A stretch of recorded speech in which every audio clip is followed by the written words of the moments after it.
होता। 7 मैच जीतना ठीक है, इंडिया से आप एक्सपेक्ट कर रहे थे, लेकिन जिस तरह भारत ने गेंदबाजी इस वर्ल्ड कप में की है, सामने कोई ऐसी टीम नहीं है जिसने इस तरह की गेंदबाजी की हो। हां, बाकी टीमों ने बैट से रन जरूर बनाए हैं, लेकिन भारत को बैट से रन बनाने का मौका नहीं मिला। क्यों? क्योंकि इन 7 में से 5 मुकाबले में तो भारत ने चेज किए, और चेज ऐसी की है कि 300 रन किसी ने बनाए नहीं थे। फिर आपने 229 रन, जहां पर इंग्लैंड ने 100 रन से शिकस्त का सामना करा। उसके बाद यहां पर भारत ने 357 बनाए, लेकिन सामने वाली टीम सिर्फ 55 रन पर आउट की। इसका मतलब है कि जो भारत की ताकत इस वर्ल्ड कप में बैटिंग नहीं, गेंदबाजी है। और आप याद कीजिए कब आपको ऐसा लगा हो कि भारत किसी वर्ल्ड कप में या किसी बड़े टूर्नामेंट में गया है और बल्लेबाजी नहीं, भारत की गेंदबाजी भारत की ताकत हो। मैं ये नहीं कह रहा हूं कि बल्लेबाज भारत के अच्छे नहीं या फिर वो ताकतवर नहीं, लेकिन गेंदबाजी ने तो इस तरह का कमाल किया हुआ है कि बैट्समैन उनको नॉर्मल क्रिकेट खेल के कुछ कुछ कमजोरियां होने के बावजूद भारत इतनी जबरदस्त टीम है। लेकिन आप भी जानते हैं कि ये विडंबना कहें या एक्सीडेंट कहें, जहां हार्दिक पांड्या को चोट लगी, हार्दिक की इस टीम को जरूरत है, वो टीम का बैलेंस रखते हैं, वो होपफुली नेदरलैंड्स या फिर सेमीफाइनल में भारत की टीम में वापस आएंगे। लेकिन जब उनको चोट लगी तो बाज खिलाया, और आपने एक गेंदबाज मोहम्मद शमी को खिलाया। आपने कहा 5 गेंदबाजों के साथ काम हो जाएगा, अगर वो 5 विकेट टेकिंग गेंदबाज है, और वहां पर हम 6 स्पेशलिस्ट बैट्समैन रखते हैं, हर किसी का रोल है। लेकिन यहां पर बुमराह जिस तरह से पहला ओवर फेंकते हैं, फिर सिराज गेंद करते हैं, और फिर आते हैं मोहम्मद शमी। मोहम्मद शमी ने 3 मैचों में 14 विकेटें ली हैं, और ये वही मोहम्मद शमी है जो भारत की टीम खिला नहीं रही थी। क्यों? क्योंकि टीम को शार्दुल ठाकुर की ऑलराउंड एबिलिटी में ज्यादा विश्वास था। टीम कहती थी यार 8 नंबर पर बैटिंग चाहिए होगी, और वो गलत भी नहीं था। लेकिन जैसे जैसे ये वर्ल्ड कप आगे गया है, आप खुद देखेंगे इंग्लैंड और इंडिया में यही फर्क है। इंग्लैंड के पास ऑलराउंडर्स बहुत हैं, वो ऑलराउंडर्स जो थोड़ी बैटिंग थोड़ी बॉलिंग करते हैं, लेकिन काम चल जाता है। इंडिया के पास इस टीम में कोई ऑलराउंडर ही नहीं है भाई। आपके पास 5 गेंदबाज हैं, आपके पास विकेट कीपर मिला के 6 बैट्समैन हैं, लेकिन वो काम कर रहे हैं। तो कभी कभी क्या होता है ना, क्रिकेट आपको वो रास्ता दिखाती है जहां पर आपको ऑलराउंडर्स के पास जाना पड़ता है। आपके पास हो तो बहुत अच्छी बात है, 2011 की तरह के ऑलराउंडर्स हो तो बहुत अच्छी बात है, लेकिन बिट्स एंड पीसीज में ना आप फंस सकते हैं। अच्छी बात यह है कि भारत स्पेशलिस्ट के साथ खेल रहा है। जब हार्दिक पांड्या वापस आएंगे, भारत को बदलाव करना होगा, जो भी बदलाव उस वक्त होगा। लेकिन भाई ये 3 तेज गेंदबाजों को तो आप हिलाने की कोशिश भी मत करना। जडेजा और कुलदीप यादव तो हैं ही। अब सवाल यह है कि भारत की इस गेंदबाजी को देखकर सामने वाली टीमें क्या कर रही हैं। भारत का अगला मुकाबला है साउथ अफ्रीका से। अब यही 2 टीमें हैं जो ऊपर से दिख रही हैं कि यार इनमें कमियां कम है, लेकिन साउथ अफ्रीका की एक वीकनेस है। साउथ अफ्रीका चेज अच्छा नहीं करता। साउथ अफ्रीका जब चेज अच्छा नहीं करता तो वहां पर भारत ईडन गार्डन्स में कोशिश करे, अगर आप टॉस जीतते हैं आप पहले बैटिंग करें। हां, भारत भी चेज करना चाहता है, लेकिन दोस्तों पिछले 2 मैच तो भारत ने पहले बैटिंग करके मैच जीता है ना।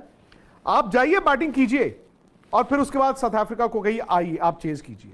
मैंने पिछले मैच में ईडन गार्डन्स में देखा कि ओस जरूर गिरता है, और जब ओस गिरेगी तो थोड़ी सी दिक्कत स्पिनर्स को आती है जब वो गेंद करते हैं शाम को। बट एक पैटर्न जो पूरे वर्ल्ड कप में दिखा है वो ये है, जब आप दूसरी बैटिंग करते हैं, वो पहले 15-18 ओवर जब फ्लडलाइट्स ऑन होती हैं, तेज गेंदबाजों का बॉल हिलता भी बहुत है। तो इमेजिन कीजिए आप साउथ अफ्रीका को बोर्ड पर रन देते हैं, साउथ अफ्रीका चेज अच्छा नहीं करता है, और भारत के बुमराह, सिराज और शमी ये उस कंडीशंस का फायदा उठाते हैं जहां पर गेंद हिल रहा हो। यही भारत को चाहिए। तो ये मुझे लगता है कि अब आपका असला है, ये आपकी ताकत है, ये आपका हथियार है, लेकिन यहां से भारत को वर्ल्ड कप जीतना है। बात है कि एक मैच आप जीतते हैं, फिर दूसरा, फिर 7वां क्वालिफाई कर जाते हैं सेमीफाइनल में। मोस्ट लाइकली भारत का सेमीफाइनल भी शायद वानखेड़े स्टेडियम में ही होगा, यहीं पर होगा। बट ये तो एक अलग ही वानखेड़े स्टेडियम था।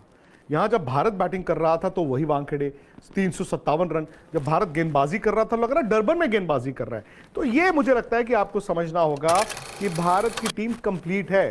जो 4 खिलाड़ी बाहर भी बैठे हैं वो भी इन मैचों में खेले हैं, उन्होंने भी परफॉर्म किया है। तो रोहित शर्मा जिन्होंने इन खिलाड़ियों को बेस्ट निकाला, उनमें से उनको क्रेडिट जाता है। फिर क्रेडिट जाता है आपके बल्लेबाजों पर, उन्होंने भी दबाव को झेला है। मसलन आज का मैच रोहित के रन नहीं है, शुभमन गिल से एक बड़ी पारी चाहिए थी, अनलकी वो 92 रन बनाकर आउट हो गए, उन्होंने 100 नहीं बनाया, लेकिन उनका भी तो कॉन्फिडेंस बड़ा होगा। उसके बाद श्रेयस अय्यर के रन्स नहीं थे, और श्रेयस अय्यर ने उस वक्त आकर बैटिंग की जहां थोड़ा सा ना भारत फंस सकता था। मतलब आपने 357 रन बनाए, वहां पर अगर एक दो विकेटें गिर जाती तो यह भी हो सकता था कि भारत जो है वो 280 290 तक रह जाता, फिर आपको शायद 55 ऑल आउट नहीं मिलता श्रीलंका, फिर शायद आप एक मुकाबला देखते। तो श्रेयस अय्यर की वो पारी, विराट ने तो खैर जबरदस्त बैटिंग की है। अनलकी मैं कहूंगा विराट का, वो थोड़ी सी किस्मत ना उनका साथ नहीं दे रही। इसी वर्ल्ड कप में उनका ये तीसरा शतक मिस हुआ है। विराट कोहली जैसे प्लेयर के एक ही वर्ल्ड कप में 300 मिस हुए, लेकिन भारत के खेमे में खुशी होगी, भारत के खेमे में राहत होगी।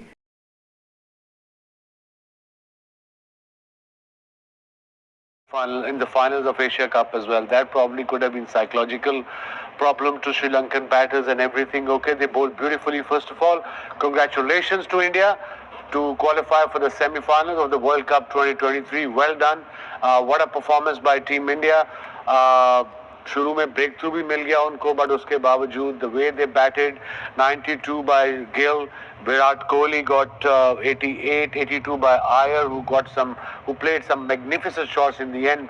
Big hits, massive sixes. Once they scored 357, it was kind of all over for Sri Lanka. But I knew they probably will fight back. But man, when they came out to bowl the Indian team, unbelievable. Quick game is a good game. Probably that's the motto for Indian team was. I mean, Bumrah ने जो नया ball पहला over किया, ball was going that way. That way एक होता है इतना swing, एक होता है इतना. He was swinging that much. And Siraj on the other end, of course, bowling quick with good pace and everything. And of course, then Shami, icing on the cake, another fiver. I mean, 45 wickets in about 14-15 games. इस world cup में already 14 wickets ले ली. Very good bowling. कोई भी team, कोई भी batsman मुश्किल में होता, बट ओवरऑल अगर हम श्रीलंका की बैटिंग लाइनअप को देखें तो जब से संगकारा और महला जयवर्धने गए हैं, वो जो एक बैकबोन होती है संगकारा, जिस तरह के नंबर 3 पे हमेशा इनके पास ऐसे बैट्समैन रहे हैं, अगर ऐसी सिचुएशन आ गई है तो वो स्पेल को कैसे निकालना है वो नहीं है इनके पास। एशिया कप में भी नजर आया, पहले स्टार्ट में अगर 8 से 9 ओवर बॉल स्विंग हुआ है तो उसी में पूरी टीम उड़ गई है। Sorry to cut you, just आपने लेट खेलना बॉल को, और आपने कोशिश करनी, आप जितने भी देखें ये जहां पर भी बॉल पोजीशन होल्ड ही नहीं हो रही। पहला बॉल बुमराह ने थोड़ा सा मिडिल से किया तो वो पूरा ऑन पे चले गए थे। हालांकि आपको जब नजर आता कि गेंद लंबा स्विंग हो रहा है तो आपकी डिफेंसिव टेक्निक वहां पे आती है, और अगर आप अच्छी टेक्निक वाले हैं, यू कैन सी ऑफ अंदर का बॉल खेलते हैं और साइड ऑन रहते हैं। जब आपके दोनों शोल्डर बॉलर की तरफ सीधे हो गए हैं तो इसका मतलब आप ओपन हो गए, आप आउट स्विंग तो आप कभी भी नहीं खेल सकते। सक्सेसफुल, और आई थिंक इस साल के से पिछले साल 2 पांजे इसने वैसे वनडे में और भी लगाए हुए हैं, and that's incredible performance by him. आके सीम मारता है, वहीं से गेंद बाहर, वहीं से गेंद अंदर, but mostly and with good pace. वही भी वो इसकी लेंथ वो है, वो रिवॉर्ड वाली, you know, back of a length, वहीं से अंदर, वहीं से बाहर, round the wicket, over the wicket. देखिए ये खींची हुई लेंथ जो कहते हैं ना, वो करता है ये भी आता है। फॉर इंस्टेंस अगर टर्निंग पिच है भी, या इंडिया की कोई league is a good problem, किसको ड्रॉप करेंगे fast bowler?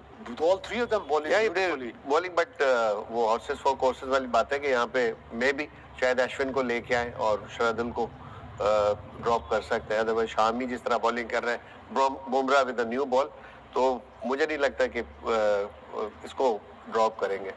Congratulations India, unbeaten और सेमीफाइनल में खेलेंगे।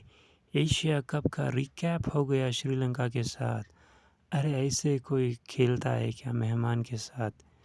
3 बैट्समैन की सेंचुरी मिस हो गई, और शमी क्या कर रहे हो भाई? 14 विकेट 3 मैच में।